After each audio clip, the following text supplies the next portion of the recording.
It's time for another Dice Tower review with Zee Garcia.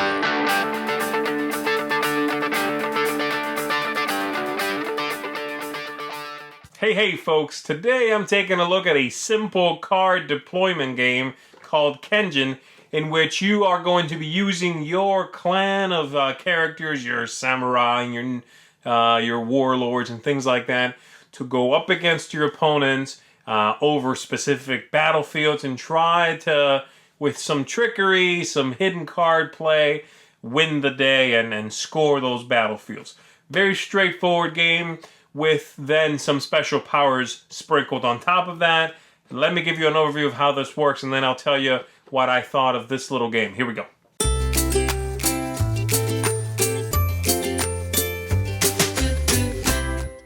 At the beginning of the game, each player is going to pick the clan of their choice, and you have these 4 choices here.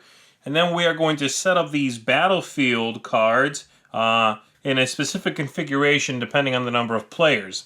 And so if we have only 2 players, then there would be a line between the players like so. But here I'm going to be showing you what it looks like for 3 players, because each player is going to be sitting here, here, and here with 2 battlefields, one to your right, one to your left. And so you are always sitting between 2 battlefields, fighting on 2 separate fronts with more than 2 players anyway.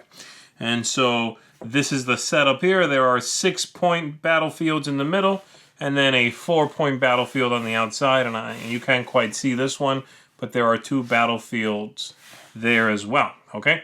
And then you are ready to begin.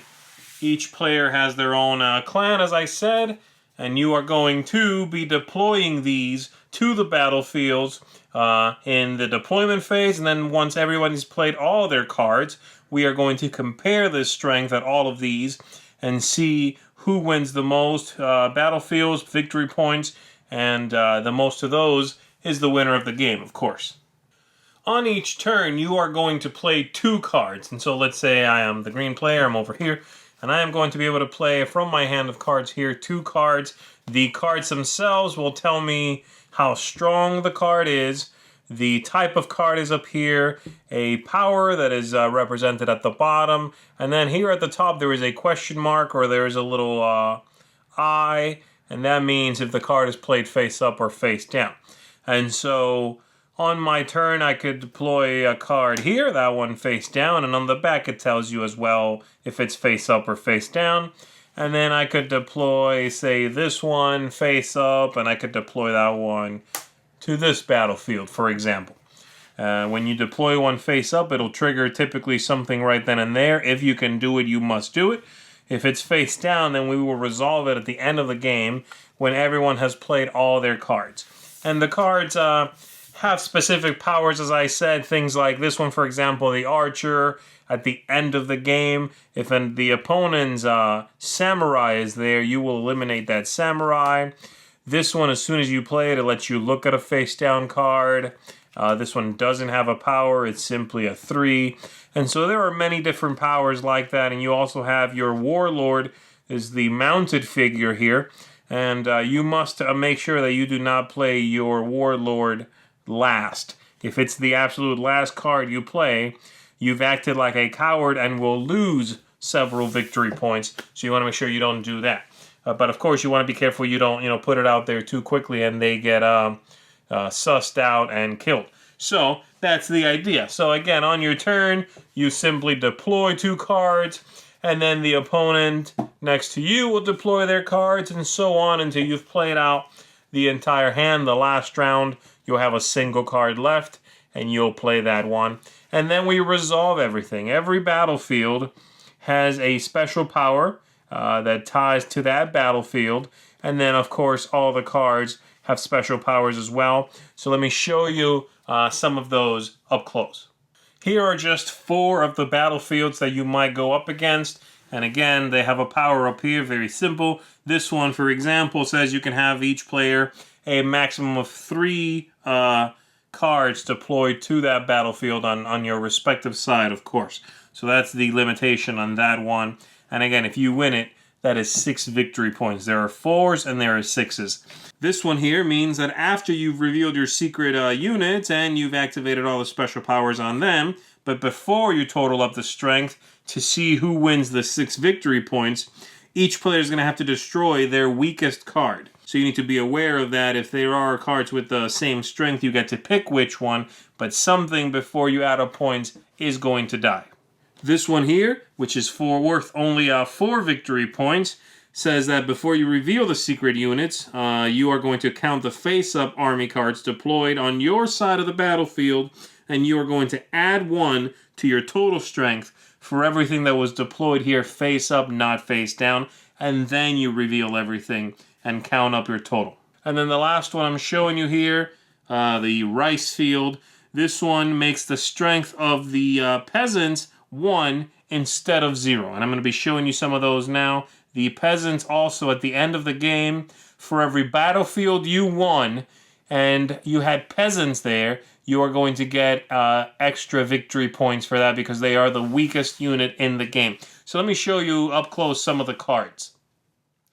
So here are some of the special cards that you might encounter in the game. We have here the Scout. The Scout lets you take a look at somebody else's card and flip it face up, leave it face up. The power still does not trigger until the end of the game, but you get to see what's there.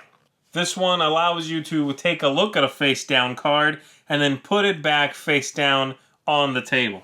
Next up, we have the General. The General here, after you deploy him, and you deploy him face-up, then you get to pick a card that's sitting there and push it to a neighboring battlefield.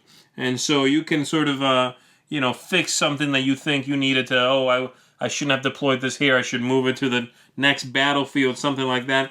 This lets you do that. Here we have the Assassin, and the Assassin allows you to discard an opponent's face-down card and then give them the Assassin in its place. So basically you are giving them a Strength 1 card for hopefully something better than that. Next up, we have here a character with no special power. He's simply a Strength 2, the Ashigaru. And then this is one of the peasants. There are 4 of them in your deck.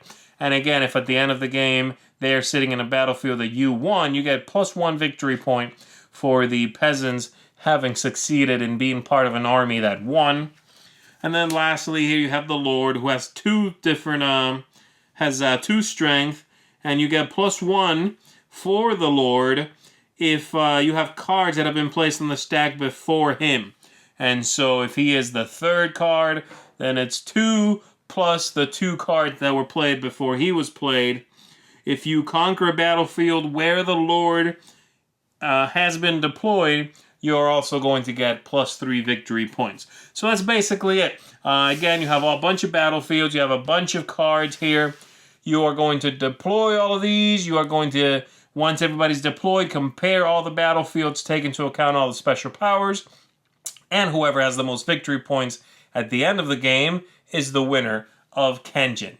The first thing I'll say about this little game is that the artwork is stunning, extremely well done, and the package itself, the production of the game, is superb. Cards are linen finished and beautiful. Box is nice. It's one of those magnetic clasp boxes. So the whole package is very well put together. Very happy with that. The gameplay itself is neat. It's quick. There is a little bit of sort of waiting and seeing what happens sometimes, where you play cards and play cards and play cards, but you don't know what's going on until you score at the end of the game. So if you're someone who's going to be bothered by that too much, then you might want to steer clear of this one. But the game is quick. You are talking 30 minutes here or so, and so if you don't mind that, then I think you're going to enjoy. And then the big reveal at the end and scoring everything, that can be fun. There is sometimes too many ties for battlefields, and then it gets discarded.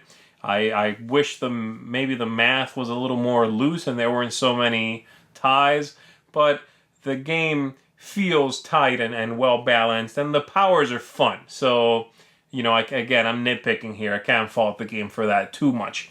Neat card filler. I think it scales really well. 2, 3, 4 players. With 4 players, you can play as a team 2-on-2 variant.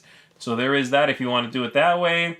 just a neat, well put together package. If you enjoy this kind of card game filler, then I do recommend you check this one out. It's nothing new, nothing revolutionary necessarily, but definitely well done, well designed, tight little game, and just gorgeous, gorgeous to look at. So, Kenjin, check this one out, folks. Thanks so much for watching the Dice Tower videos. Find more great videos and reviews, as well as our top-rated audio podcast at Dicetower.com. You can also find other great shows at Dicetowernetwork.com. I'm Eric Summerer, and you've been watching The Dice Tower. The Dice Tower is sponsored by Cool Stuff Inc., where you can find great games for great prices. Cool stuff in stock. Check them out at CoolStuffInc.com.